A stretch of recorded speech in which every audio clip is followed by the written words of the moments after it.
Ration দুর্নীতিতে প্রায় 20,000 কোটি টাকা দুর্নীতি হয়েছে এবং সেই টাকা রাজ্যের বিভিন্ন সংস্থায় বিনিয়োগের পাশাপাশি বিদেশে পাচার করা হয়েছে বলে আগেই দাবি করেছিল কেন্দ্রীয় তদন্তকারী সংস্থা ইডি। ইডির সেই দাবি এবার আরও পোক্ত হলো রেশন দুর্নীতিতে ধৃত দেগঙ্গা তৃণমূল ব্লক সভাপতি আনিসুর রহমান ওরফে বিদেশ ও তার ভাই আলিফনুর ওরফে মুকুলের মাধ্যমে পাওয়া তথ্যের ভিত্তিতে। শুক্রবার 2রা আগস্ট দুজনকে নগর দায়রা আদালতে পেশ করেছিল ইডি। ইডির তরফে দাবি করা হয়েছে এসএসকেএম হাসপাতালে শুয়ে থেকেই প্রাক্তন খাদ্যমন্ত্রী জ্যোতিপ্রিয় মল্লিক আনিসুর ওরফে বিদেশ ও আলিফনুর ওরফে মুকুলের থেকে প্রতি মাসে 10 লক্ষ টাকা সুদ বাবদ জমা দিতে বলেন। কেন্দ্রীয় এই সংস্থার আইনজীবী আরও দাবি করেছেন জ্যোতিপ্রিয় মল্লিকের হিসাবরক্ষক শান্তনু ভট্টাচার্যের বাড়িতে তল্লাশি চালিয়ে যেসব ডিজিটাল নথি পাওয়া গেছে সেখানে একটি ফোল্ডারে বিদেশ ও মুকুলের নাম পাওয়া যায়। 10 লক্ষ টাকা করে সুদ দেওয়ার বিষয়টি ওই শান্তনুর থেকে পাওয়া নথিতেই মিলেছে। ইডি এই দুই ভাইকে প্রাক্তন খাদ্যমন্ত্রীর মানি মেশিন বলে উল্লেখ করেছে। এদের মধ্যে 45 কোটি টাকা গিয়েছে 3 সংস্থায়। ইডির অভিযোগ মুকুল ও বিদেশ তাদের আত্মীয় স্বজনকে ভুয়ো কৃষক বানিয়ে ধান কেনার টাকা হাতিয়ে নেন। তারপর সেই টাকার যে বকরা এইসব সংস্থায় পাঠিয়ে দেওয়া হয়। এছাড়া বিদেশের রাইস মিল থেকে সরাসরি আটার সিল ও স্ট্যাম্প পাওয়া গিয়েছে বলে জানিয়েছে ইডি। নগর দায়রা আদালতের বিশেষ ইডি আদালতের বিচারক জানতে চান ধৃত দুজন রেশন দুর্নীতির সঙ্গে যুক্ত কিনা সে বিষয়ে ইডির কাছে কি প্রমাণ আছে। যদিও ইডি এ বিষয়ে এখনো খোলসা করেনি কিছু। আগামী 20 দিনের জন্য তাদের ইডি হেফাজতের নির্দেশ দিয়েছেন বিচারক। আগামী 12 আগস্ট তাদের ফের আদালতে হাজির করানো হবে। এই নিয়ে একটি রিপোর্ট তুলে ধরেছেন আমার কলিগ মানুষ, দেখাবো আপনাদের। এসএসকেএম হাসপাতালের বেডে শুয়েও ভাগের টাকা বা বখরা ছাড়তেন না প্রাক্তন খাদ্যমন্ত্রী জ্যোতিপ্রিয় মল্লিক। কলকাতার নগর দায়রা আদালতে বিশেষ ইডি আদালতে এরকমই বিস্ফোরক দাবি করল ইডির আইনজীবী। গতকাল রেশন দুর্নীতি মামলায় গ্রেপ্তার হওয়া আনিসুর রহমান ওরফে বিদেশ ও আলিফ নূর ওরফে মুকুলকে গতকাল নগর দায়রা আদালতে তোলা হয়েছিল। সেখানেই ইডির তরফে এরকমই বিস্ফোরক দাবি করা হয়েছে। ইডির তরফে দাবি জানানো হয়েছে যে প্রাক্তন খাদ্যমন্ত্রী বিদেশ ও মুকুলের থেকে এই বিদেশ ও মুকুল এই দুজনের ডাক নাম, এদের থেকে প্রায় 10 লক্ষ টাকা করে সুদ চাইতেন। প্রাক্তন খাদ্যমন্ত্রী জ্যোতিপ্রিয় মল্লিকের হিসাব রক্ষক শান্তনু ভট্টাচার্যের বাড়িতে তল্লাশি করে যে ডিজিটাল নথি পাওয়া গেছে সেখানেই এই সমস্ত আর্থিক লেনদেনের বিষয়ে তথ্য পেয়েছে ইডি। এমনটাই কলকাতার নগর দায়রা আদালতে দাবি করেছে ইডির আইনজীবী।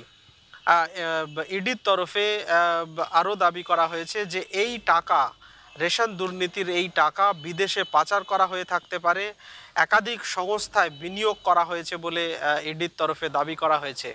আনিসুর রহমান ও আলিফ নূরকে আপাতত 20 দিনের জন্য ইডি হেফাজতের নির্দেশ দিয়েছেন ইডির আদালতের বিশেষ বিচারক।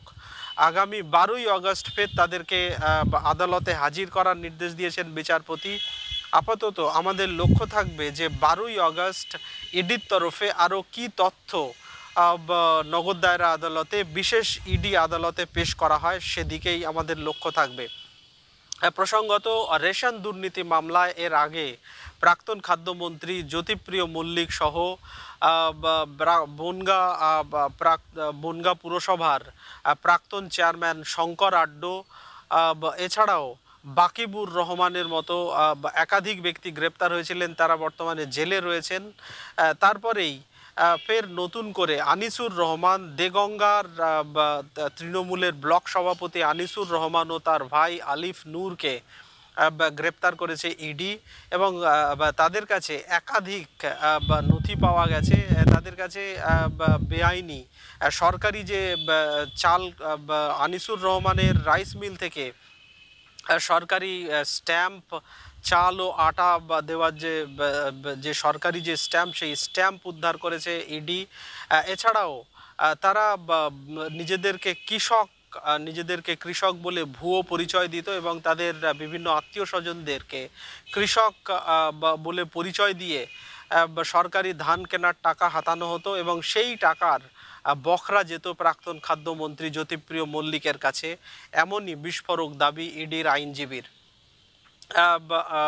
প্রাক্তন খাদ্যমন্ত্রী জ্যোতিপ্রিয় মল্লিক এসএসকেএম হাসপাতাল থেকে চিঠি মারফত তাদের কাছে থেকে প্রায় 10 লক্ষ টাকা করে সুদ দাবি করতেন বা দিতে বলতেন। এদেরকে কার্যত মানি মেশিন বলে উল্লেখ করেছে ইডির আইনজীবী। জ্যোতিপ্রিয় মল্লিক বা প্রাক্তন খাদ্যমন্ত্রীর মানি মেশিন ছিলেন আনিসুর রহমান ওরফে বিদেশ এবং আলিফ নূর ওরফে মুকুল।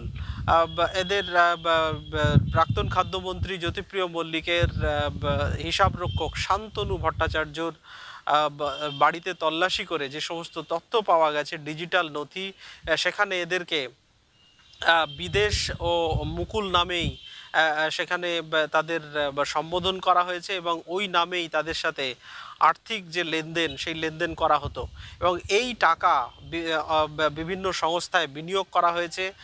ইডির তরফে আগেই আদালতে দাবি করা হয়েছিল যে রেশন দুর্নীতির টাকা প্রায় 20,000 কোটি টাকা দুর্নীতি করা হয়েছে এবং সেই টাকা বিদেশে পাচার করা হয়ে থাকতে পারে, একাধিক সংস্থায় বিনিয়োগ করা হতে পারে। এবং এদের গ্রেপ্তার পর আনিসুর রহমান ও আলিফ নূরকে গ্রেপ্তারের পরেও একই দাবি ইডির তরফে করা হয়েছে যে এই দুর্নীতির টাকা অন্তত 3টি সংস্থায় বিনিয়োগ করা হয়েছে। একই সঙ্গে প্রাক্তন খাদ্যমন্ত্রীকে এই টাকার বখরা পাঠানো হতো, প্রায় 10 লক্ষ টাকা করে সুদ তিনি দাবি করতেন বা চাইতেন বলে ইডির তরফে দাবি করা হয়েছে। যদিও ইডি আদালতের বিচারক জানতে চান যে এরা রেশন দুর্নীতিতে যুক্ত সেই তার প্রমাণ কি। ইডির তরফে এখনও পুরো বিষয়টি খোলসা করা হয়নি। ইডির তরফে সময় চাওয়া হয়েছে আদালতের কাছে, আগামী 12ই আগস্ট ফের এদের আদালতে হাজির করার নির্দেশ দিয়েছেন বিচারক। আপাতত 20 দিনের ইডি হেফাজতের নির্দেশ দিয়েছেন বিচারক। ইডির জেরায় বা ইডির জিজ্ঞাসাবাদে কি উঠে আসে আপাতত আমাদের লক্ষ্য সেদিকে থাকবে। তবে ইডির তরফে রেশন দুর্নীতিতে যে হাজার হাজার কোটি টাকার দুর্নীতির অভিযোগ করা হয়েছিল, সেই অভিযোগে আরও খানিকটা শিলমোহর পড়ল আনিসুর রহমান ও আলিফ নূরের গ্রেপ্তারের পর। এদের থেকে প্রায় 10 লক্ষ টাকা করে সুদ এরা পাঠাতেন প্রাক্তন খাদ্যমন্ত্রী জ্যোতিপ্রিয় মল্লিককে বলে দাবি করেছে ইডি এবং পুরোটাই ভুয়ো বা বেনামি ব্যবসা। রাইস মিল রয়েছে সেই আনিসুর রহমানের, সেই রাইস মিলে সরকারি স্ট্যাম্প, চাল আটা দেওয়ার যে স্ট্যাম্প, সেই স্ট্যাম্প ব্যবহার করে রেশনের মাল নেওয়া হতো। নজর রাখুন আজ তাক বাংলার ইউটিউব স্ট্রিমিংয়ে।